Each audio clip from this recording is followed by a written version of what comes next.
Modi media, देखिए Modi media, मैंने कहा प्रेस के हमारे मित्रों, मगर ये हमारे मित्र नहीं है, ये हमारे मित्र नहीं है। ये रिपोर्टर है, ये हो सकते हैं बेचारे, मगर इनके जो मालिक हैं वो हमारे मित्र नहीं है, उनके मित्र दूसरे हैं। भारत जोड़ो न्याय यात्रा में हमने एक नया शब्द डाला है, न्याय शब्द डाला है, और इस शब्द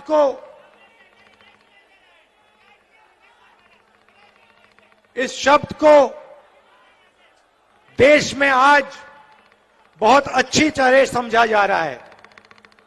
ये जो एचईसी के पोस्टर लिए हैं, आप अन्याय शब्द को बहुत अच्छी तरह समझते हो, क्योंकि आपके खिलाफ अन्याय किया जा रहा है। किया जा रहा है, नहीं किया जा रहा है? जोर से बोलो, दिल्ली तक सुनाई देना चाहिए। देखिए, पब्लिक सेक्टर एंटरप्राइज है, इसका आस्ते आस्ते नरेंद्र मोदी जी और उनकी सरकार इसका आस्ते आस्ते आस्ते आस्ते गला घोट रहे हैं। सही? बताइए, एचईसी का गला क्यों घोटा जा रहा है? क्योंकि सरकार और बीजेपी चाहती है कि एचईसी काम ना करे और आने वाले कल एचईसी फैक्ट्री का नाम बदलकर अदानी नाम का नेम प्लेट इसके ऊपर लगा दिया जाए। इसको प्राइवेटाइज कर दिया जाए।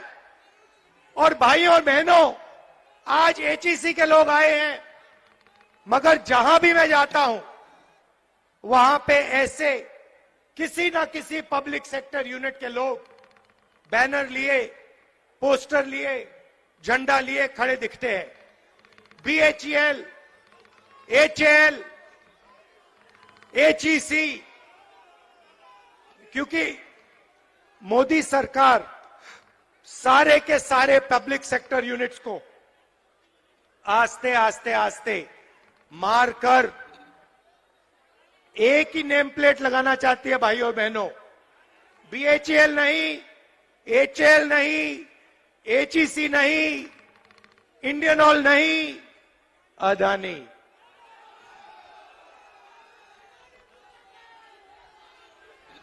और यहां जो काम करते हैं, जिन्होंने सालों के लिए अपना खून, अपना पसीना दिया है, उन सबको ये बेरोजगार बनाना चाहते हैं।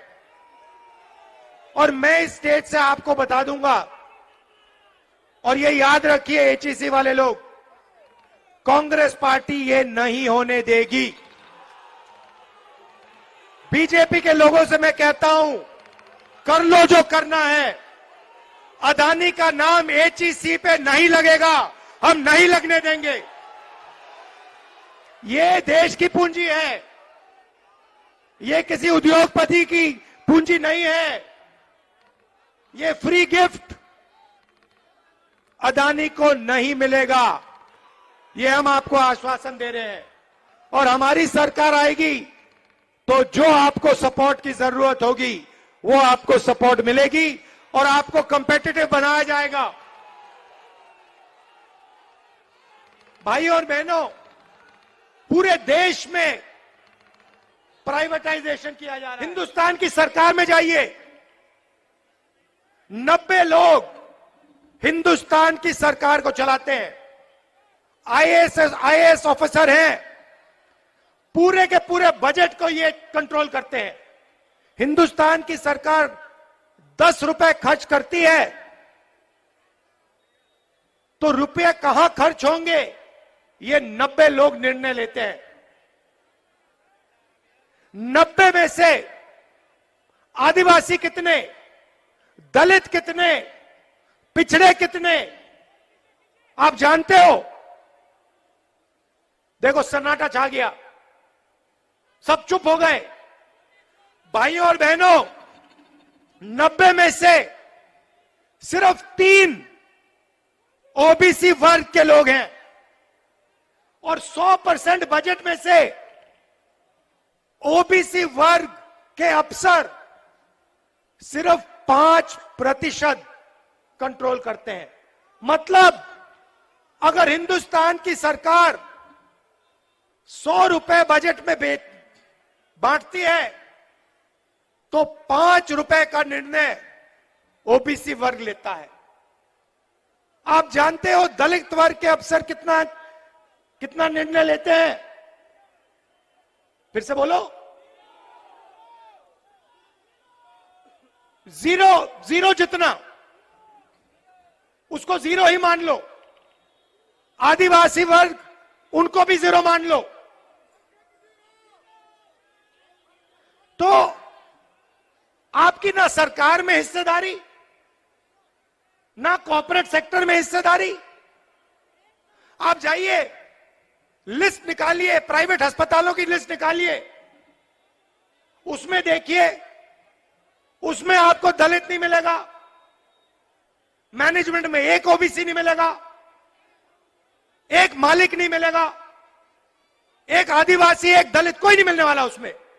फिर आप प्राइवेट यूनिवर्सिटीज की लिस्ट निकालिए, कॉलेजेस की लिस्ट निकालिए, उसमें आपको एक पिछड़ा नहीं मिलेगा, एक मालिक आपको पिछड़ा नहीं मिलेगा, एक मालिक दलित नहीं मिलेगा, एक मालिक आदिवासी नहीं मिलेगा। फिर आप जाइए और कहिए ठीक है, कॉर्पोरेट सेक्टर में नहीं मिला, सरकार में नहीं मिला, अस्पतालों में नहीं मिला, यूनिवर्सिटी कॉलेज में नहीं मिला।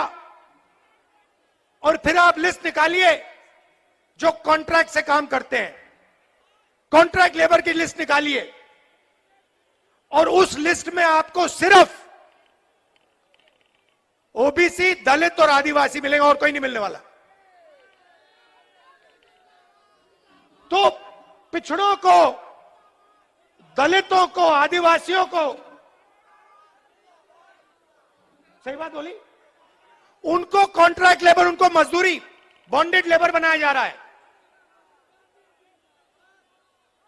और बड़ी बड़ी कंपनियों में,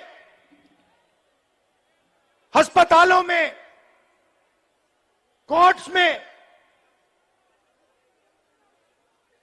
स्कूल कॉलेजेस में इनकी कोई हिस्सेदारी नहीं है। तो सबसे पहले यह पता लगाना है कि इस देश में दलित, आदिवासी और पिछड़े हैं कितने। 50% कम से कम पिछड़े वर्ग के लोग हैं,